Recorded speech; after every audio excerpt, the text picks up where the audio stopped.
Bonjour à toutes et à tous, bienvenue dans Parlez-vous cinéma, l'émission du Festival international du film d'Amiens. Aujourd'hui, nous recevons Alexia Walter et Maxime Matré, réalisatrices et réalisateurs de Affection, présentés au festival dans la catégorie Coup de cœur. Alexia, Maxime, bonjour. Bonjour Juliette. Bonjour Juliette. Dans Affection, on se retrouve dans une station balnéaire de la Côte d'Azur avec Géraldine, qui est responsable des espaces publics de la ville. Quand une bombe de la Seconde Guerre mondiale explose, sa belle-fille adolescente Kenza disparaît, son conjoint Jérôme aussi, qui est donc le père de Kenza et qui est également le maire de la ville, et sa mère Rita, qu'elle n'a pas vue depuis longtemps, réapparaît. D'où est venue cette idée de scénario un peu loufoque et foisonnant? Alors, au tout début, on avait envie de faire un film d'enquête, vraiment un film d'enquête, et tourner effectivement dans un paysage déserté, parce que c'est une station. Pardon. Oui. Donc, je recommence. Vas-y, tu peux la refaire. Donc, au tout départ, c'était une idée qu'on a eue, c'était donc vraiment partir sur un film d'enquête et de prendre comme décor la Côte d'Azur vidée de ses touristes. Et faire évoluer donc Géraldine, démarrer comme une enquête plutôt classique pour évoluer vers une enquête plus intérieure pour le personnage. Voilà, ça c'est le tout début du projet. Et l'idée de l'enquête, c'était aussi parce que c'est une manière de faire parler les gens. Enfin, que le principe de l'enquête, c'est que les gens se mettent à parler. Et donc, on a dévié un peu le truc les gens répondent à côté, en quelque sorte, un peu tout le long. Géraldine mène une enquête et on va lui raconter autre chose que ce qu'elle cherche. Tout le monde se met à raconter des histoires, à raconter des histoires qui lui sont propres, où ça raconte sa vision du monde. Voilà. Donc c'était aussi une manière d'activer la parole. C'est un dispositif pour activer des paroles. Et l'idée, c'était un peu de faire un film sur la parole, quoi. Enfin, un film avec la parole. La parole est plutôt. vraiment la matière du film. Tu parlais à l'instant de quête un peu plus intérieure. Qu'est-ce que tu entends par là? En fait, comme Géraldine, ce qui se passe, c'est que tout le monde disparaît au début du film autour d'elle. Sa mère réapparaît pour disparaître, en fait, assez vite. Et donc, Géraldine se retrouve toute seule et est confrontée au retour de sa mère, déjà, à sa propre adolescence, à une relation, beaucoup de choses. Donc, il y a une relation qui se finit amoureuse, qui se termine. Et voilà, et tout ça est un peu chaotique. Mais je pense qu'on a voulu tout ça un peu chaotique, parce que c'est aussi, pour moi, je trouve que tout ce qui est de l'ordre de l'émotion, c'est tellement compliqué et intense qu'on a voulu, par ce chaos, mettre en avant ce que peut être des sentiments, quoi. Enfin, la complexité des sentiments. Je ne sais pas si je suis très claire. Si, c'est très clair. Voilà. Merci. Moi, j'ai bien aimé parce qu'il y a un côté mystique avec des événements assez improbables qui s'enchaînent. Le tout début avec la statue qui est jetée dans la piscine, la disparition du petit chien aussi, qu'on oublie presque et qui ressurgit comme ça. L'affaire de la noyade de la mère de Kenza qui est toujours là enfant aussi. L'énergie des pierres, on part dans les serments du feu. Et en même temps, il y a cette station balnéaire qui reste finalement très banale sur la Côte d'Azur, hors saison. Pourquoi est-ce que vous avez créé ce décalage entre des événements un peu loufoques et la banalité de cet endroit? Une station balnéaire sur la Côte d'Azur, c'est typiquement un endroit où les gens disparaissent en hiver. Enfin, le décor, il est là pour ça aussi. C'est-à-dire qu'on a une histoire de personnages qui disparaissent autour de Géraldine, mais de toute façon, cette station, elle est vidée de fait, comme toutes les stations balnéaires, l'hiver. C'est que, je ne sais pas, la population est divisée par 10, par 20, par 30 peut-être, dès que la saison s'arrête. Et donc, les personnages du film, en quelque sorte, remplissent tous ces espaces avec des récits, avec des croyances, avec des mystères ou simplement des petites idées personnelles sur la manière dont tourne le monde. Voilà. Et le film, comment, les petits détails légèrement, comment, enfin, les petites réflexions paranormales, toutes ces choses qui tournent autour du pouvoir des pierres sont d'abord prises comme peu au sérieux par Géraldine, et on imagine par le film au départ, et puis progressivement s'ancrent dans l'histoire et prennent progressivement de l'importance, et le film et Géraldine se mettent à y penser plus sérieusement. Voilà. Ouais, et puis les décors, moi je trouve qu'à force, plus on avance dans le film, enfin ce qu'on a essayé de faire, c'est aussi de rendre les décors assez mystérieux pour finir, parce que ces décors vidés des touristes, ça devient par exemple une marina qui devient comme un labyrinthe assez mystérieux, où Géraldine se perd, ou une cabane de plage, enfin c'est même des douches. Pour moi, enfin, comme on a porté un regard là-dessus, ça devient presque quelque chose qui rappelle les ruines romaines. Enfin, je trouve que le décor se transforme vu qu'il n'y a plus personne et que ça amenait au film une sorte de densité mystérieuse, je pense. Comme le lycée presque. Il y avait du monde au lycée, par contre, il y a toujours des étudiants. Mais on a choisi, enfin, le lycée ressemble presque au lycée un peu archétypaux qu'on a dans les films américains. Voilà. Complètement, j'avais pas pensé à ça. Moi, Ouais. ça me fait penser vraiment au lycée. Mais c'est très bien qu'il y ait aussi ce lycée qui apparaisse dans les stations balnéaires. Enfin, on n'y pense clairement pas d'habitude quand on pense aux stations balnéaires. J'ai bien aimé aussi le décalage avec le personnage de Géraldine qui est pas du tout loufoque. Elle est très cartésienne. Je la trouve assez pragmatique. Et en plus, elle se lance dans une enquête alors que c'est clairement pas son rôle. Comment est-ce que vous avez travaillé ce personnage avec Agathe Bonitzer? Alors, on avait déjà travaillé avec Agathe dans notre précédent long métrage, Bête Blonde, où elle avait un petit rôle. Et, et on n'a pas travaillé. Enfin, on lui fait tellement confiance que. Et elle dit assez justement sur elle-même elle est assez forte pour écouter. Et, et, euh, et voilà, je crois que tout s'est fait assez naturellement. Il n'y a pas eu de travail très intense de préparation. Mais ce qui était assez chouette, je pense, pour elle, c'est que chaque jour, il y avait des nouveaux comédiens qu'elle ne connaissait pas, des comédiens professionnels et non professionnels. Donc elle disait que sur le plateau, c'était un peu comme un calendrier de l'Avent. Et chaque jour, elle découvrait un nouveau comédien. Et elle était un peu comme en fait, dans la position de Géraldine. Voilà. Mais on a écrit en pensant à elle. Ouais. J'allais vous demander, est-ce que vous avez Parce écrit qu'on son rôle pour on avait Oui. adoré travailler avec elle sur Bête Blonde. On avait trouvé ça beaucoup trop court et on s'est dit qu'il fallait vraiment qu'on retravaille plus longuement ensemble. Et quand on a écrit le film, on pensait évidemment déjà à elle. Elle nous a fait confiance. Et donc on pensait à elle comme un pivot, comme un point fixe autour duquel on pourrait faire. Alors, pas Agathe elle-même, mais le personnage de Géraldine, en tout cas, Oui. comme un point fixe autour duquel on pourrait faire graviter des choses plus tordues, plus étranges, voilà, moins solides, plus gazeuses, disons. Du coup, parmi les autres acteurs, actrices, il y a aussi Nathalie Richard, que je crois on avait reçu sur ce plateau il y a quelques années, qui joue la mère d'Agathe Bonitzer, et Christophe Paou, son conjoint. Comment s'est passé le casting? Est-ce que vous avez également écrit ces personnages pour eux, elles? Est-ce que c'est le même schéma qu'avec Agathe? Non, alors on a le casting s'est passé, le casting de tous les autres personnages s'est passé dans un deuxième temps, mais on a aussi réécrit des choses, le film ayant pris un peu de temps.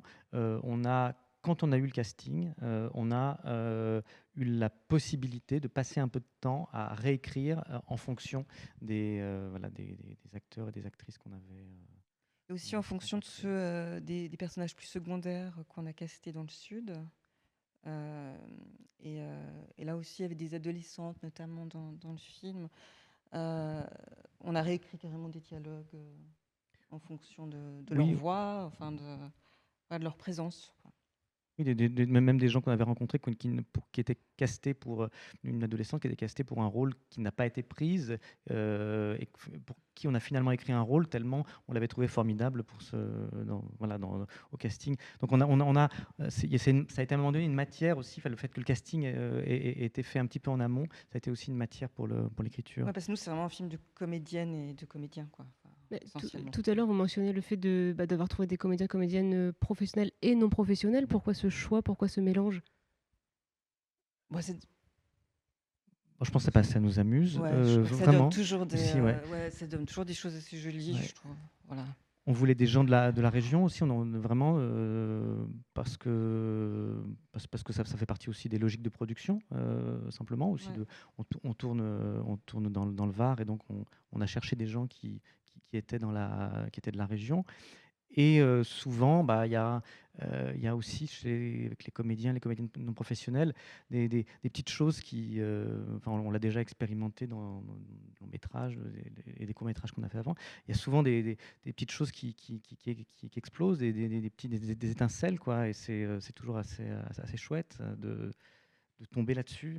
Voilà, mais il faut le mélange des deux, je pense. Ouais. Il faut un mélange de comédiennes et de comédiens professionnels et de non professionnels pour que ça produise des rencontres un peu énergiques, j'ai l'impression.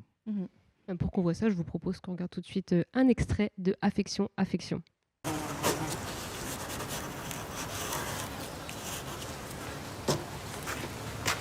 Salut. Kenza est pas là? On se retrouve au restaurant.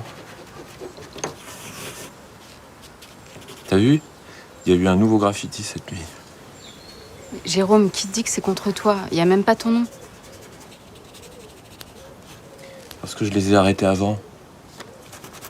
Mais ils vont revenir. C'est pas ton mur, c'est le mur d'en face. Comme ça, je l'ai bien sous les yeux. J'en peux plus. J'en peux plus. Bon, t'as eu le temps de repasser à la mairie?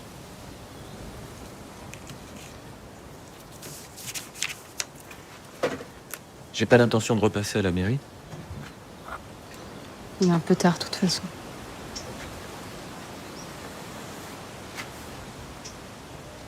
Je vais démissionner. Tu vas démissionner. C'est tabou, mais ça existe, tu sais, le regret d'être mère. Ah bon? Et je dors plus, Ça fait des mois que je dors plus. Et tu sais ce que m'a dit mon énergéticien?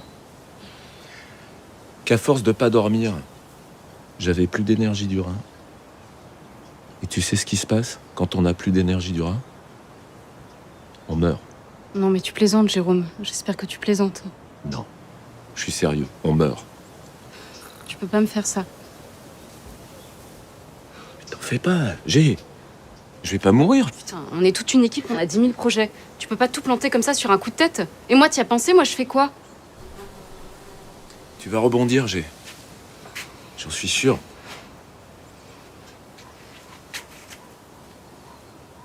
Tu bois quelque chose? Alors, comme on parlait du tournage, j'avais une question. J'ai lu quelque part que vous tourniez avec des moyens assez réduits. Qu'est-ce que ça signifie et comment se passe un tournage en moyens réduits? Alors, c'est moins de temps, surtout.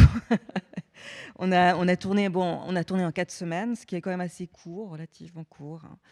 Et avec une toute petite équipe. Voilà, ça c'est déjà assez fondamental, hein, par Oui. rapport à d'autres tournages. On était 14, quoi, au maximum, au grand maximum, hein. Et mais donc du coup, ce qui s'est passé, c'est qu'on a vraiment préparé en amont. On a énormément travaillé avec notre chef opératrice qui est super. C'était son premier long, mais elle est géniale, quoi. Et donc on a pris beaucoup de temps les deux parce que on connaît bien le coin. Donc on a pu prendre vraiment du temps à faire des repérages tranquillement et préparer le tournage, quoi, au plus précis. Et utiliser vraiment les lieux pour Ouais. pour ce qu'ils sont, c'est-à-dire sans n'ayant pas les moyens de les transformer enfin, de les décorer. On les a vraiment pris. On a vraiment essayé de trouver des choses qu'on pouvait utiliser telles quelles, avec la lumière du moment. Et c'est aussi les décors, c'est aussi ce qui nous a poussé à certains choix de focales, par exemple.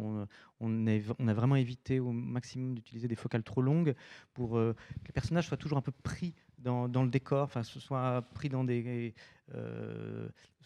le décor et les personnages soient ensemble, sans isoler seulement des visages. Voilà, donc il y a très peu de gros plans, en fait, sauf à un moment donné où c'est spécifique. Mais Mais c'était des contraintes qui étaient assez excitantes, en fait, plus que... Oui, c'est pas de la contrainte. Voilà, contrainte. voilà, c'est ça. Pour le coup, c'est Ça de nous la a vraiment contrainte amusés. qui Je vous pense que ça permet a de pas créer. mal plutôt et étonnamment apporté au film d'être en petite équipe. Voilà, et d'avoir ces... Vous me disiez tout à l'heure que vous aviez envie de faire une enquête. Quelles sont vos inspirations dans les polars au cinéma? Bon, il y en a beaucoup. Bon, on adore tous les deux le privé de Altman, notamment. Après, c'est pas vraiment du polar, mais moi on adore les films de Rivette aussi.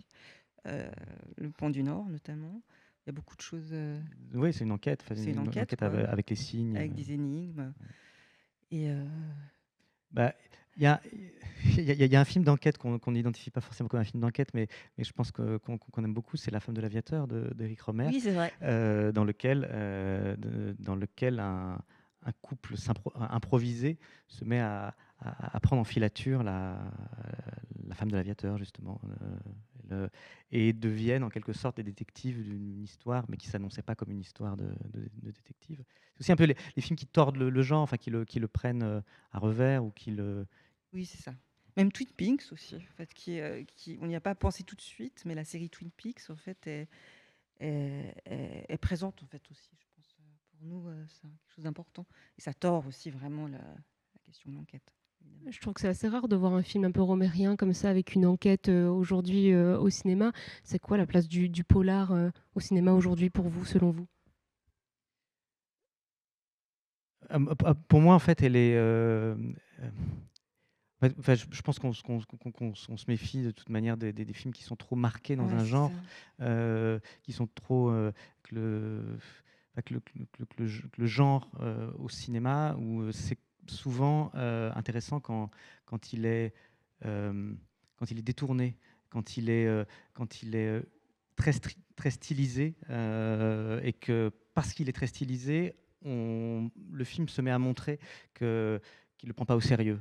Et c'est des... Voilà, j'ai l'impression que c'est plus vraiment à cet endroit-là, pour moi, que ça se...